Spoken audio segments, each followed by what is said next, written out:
চলুন আজকে আমি আপনাদের এক মুচির গল্প শোনাব, যে তার জীবনে কিভাবে ঘুরে দাঁড়িয়েছে। হত দরিদ্রতা হতাশা গ্রাস করার পরেও, সব শেষ হয়ে যাওয়ার পরেও সে তার জীবনকে কিভাবে ঘুরে দাঁড় করিয়েছে এবং একজন ধনী ব্যক্তি হয়ে উঠেছে। সে গল্পটি আজকে আমি আপনাদের জানাবো এবং এই গল্প থেকে আপনারা জানতে পারবেন এবং বুঝতে পারবেন যে যখন আমাদের সব শেষ হয়ে যায়, দেয়ালে পিঠ থেকে যায়, তখন কিভাবে ঘুরে দাঁড়াতে হয়। এখানে কিছু মোটিভেশনাল কথাও রয়েছে, যা শুনলে জানলে আপনারা আপনাদের জীবনে এগিয়ে যেতে পারবেন। একটি শহরে এক মুচি থাকত। তার একটি ছোট্ট দোকান ছিল, যা তার বাড়ির একদম পাশেই অবস্থিত ছিল। সেখানেই সে নিজের হাতে জুতো তৈরি করত এবং সে জুতো বিক্রি করে যা আয় হতো তা দিয়ে সে তার পরিবার চালাতো। মুচি অত্যন্ত পরিশ্রম আর নিষ্ঠার সঙ্গে কাজ করত, কিন্তু সময়ের সঙ্গে সঙ্গে তার জুতো কেনার লোকজন বড্ড কমে যেতে লাগলো। বাধ্য হয়ে তাকে নিজের বানানো জুতো খুব কম দামে বিক্রি করতে হতো। এতে তার সঞ্চিত টাকাও ধীরে ধীরে শেষ হয়ে গেল। এমনকি পরিস্থিতি এতটাই খারাপ হলো যে তাকে সংসার চালাতে তার স্ত্রীর গয়না পর্যন্ত বিক্রি করতে হলো। এই পরিস্থিতিতে মুচি খুবই হতাশা হয়ে পড়ল। তাকে দুঃখে ডুবে থাকতে দেখে তার স্ত্রী তাকে সান্ত্বনা দিয়ে বলল, ওপরওয়ালা সব কিছুই দেখছে, বিশ্বাস রাখো, একদিন সব ঠিক হয়ে যাবে, ভগবান নিশ্চয়ই আমাদের সাহায্য করবে। স্ত্রীর মুখে এই কথা শুনে মুচি কৃত্রিম হাসি দিত ঠিকই, কিন্তু ভেতরে ভেতরে সে চিন্তায় ডুবে যেত।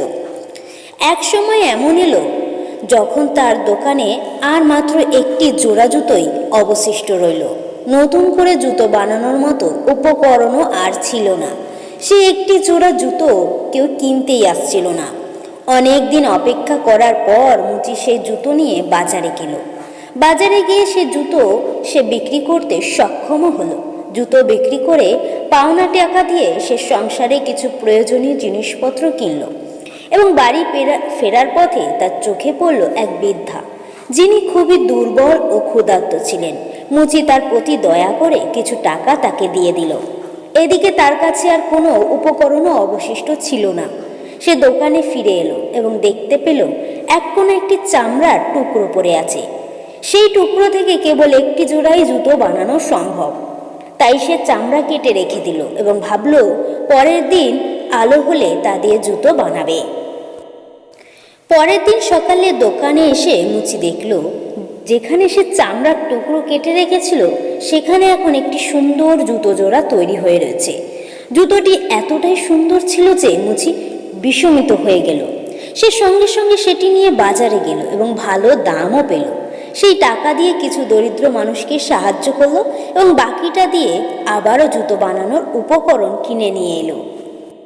সেদিন রাতে সে আরও 2 জোড়া জুতোর জন্য চামড়া কেটে রেখেছিল। পরের দিন সকালে আবার দোকানে গিয়ে সে একই জিনিসই দেখল, ঠিক যেমন আগের দিন হয়েছিল। এবারও 2 জোড়া সুন্দর জুতো প্রস্তুত হয়ে রয়েছে। এইভাবে প্রতিদিন সে চামড়া কেটে রেখে যেত এবং সকালে তৈরি জুতো পেয়ে যেত। এরপর সেগুলো বিক্রি করত। এইভাবে তার অবস্থা ধীরে ধীরে ভালো হয়ে উঠল। একদিন মুচির স্ত্রী বলল, চলো দেখি তো রাতে কে এসে আমাদের জন্য এত সুন্দর জুতো বানিয়ে দিয়ে যাচ্ছে। তারা সেই রাতে দোকানে লুকিয়ে রইল। কিছুক্ষণ পর তারা দেখল 3টি ছোট আকারের বামন দোকানে ঢুকছে জানলার পথ ধরে এবং হাসি খুশি মেজাজে জুতো বানানো শুরু করলো। রাত ভোর তারা কাজ করলো এবং সকালে আবার চলে গেল। এই ঘটনা দেখে মুচি ও তার স্ত্রী সিদ্ধান্ত নিল যে এই 3 বামনের জন্য কিছু উপহার দিতে হবে। মুচি তার স্ত্রীর কাছে জানতে চাইল তাদের জন্য কি উপহার দেয়া যায়। তার স্ত্রী বলল, তুমি খেয়াল করেছো তাদের জামা কাপড় আর জুতো অনেক পুরনো, আমি তাদের জন্য নতুন জামা বানিয়ে দেব আর তুমি নতুন জুতো তৈরি করে দাও। পরের দিন তারা 3 বামনদের জন্য সুন্দর করে জামা কাপড় এবং জুতো তৈরি করলো এবং দোকানে রেখে দিল, তবে চামড়া আর রাখলো না। সেই রাতে 3 বামন যখন দোকানে এলো, তারা নিজেরা উপহারের জুতো পোশাক দেখে আনন্দে উচ্ছ্বাসিত হয়ে উঠল। সবকিছু পরে তারা নাচতে নাচতে চলে গেল। এরপর কয়েকদিন মুচি লক্ষ্য করলো চামড়া যেমন ছিল তেমনই পড়ে রয়েছে। তখন সে বুঝে গেল যে এখন আর বামনেরা আর আসবে না। তার অবস্থা আগের থেকে অনেক ভালো হয়ে গেছে এবং এখন তাকে নিজের পায়ে দাঁড়াতে হবে। সেই সময় মুচির হাতে যথেষ্ট অভিজ্ঞতাও এসে গিয়েছে। সে জানতো মানুষ কেমন জুতো পছন্দ করে, সেই অনুযায়ী সে নিজের তৈরি করা জুতো বাজারে বিক্রি করতে লাগলো, যা মানুষ খুব পছন্দ করতে লাগলো। তার কাজ আবার চলতে লাগলো এবং সে স্বাবলম্বী হয়ে উঠল। এবার বলুন, এই গল্প থেকে আপনারা কি শিক্ষা লাভ করলেন? এই গল্পের শিক্ষাটি হলো অন্যের সাহায্য নিলে তার কৃতজ্ঞতা জানানো উচিত এবং তাদের কাছ থেকে শিক্ষা নিয়ে নিজের পথে চলা উচিত। কেবল তাদের উপর নির্ভরশীল হয়ে পড়া একদমই ঠিক নয়। তাদের থেকে যে অভিজ্ঞতাটা আপনি অর্জন করেছেন সেই অভিজ্ঞতাটা নিয়ে নিজেই নিজের কাজটি শুরু করুন। তাদের উপরে সবসময় নির্ভরশীল হয়ে থাকবেন না।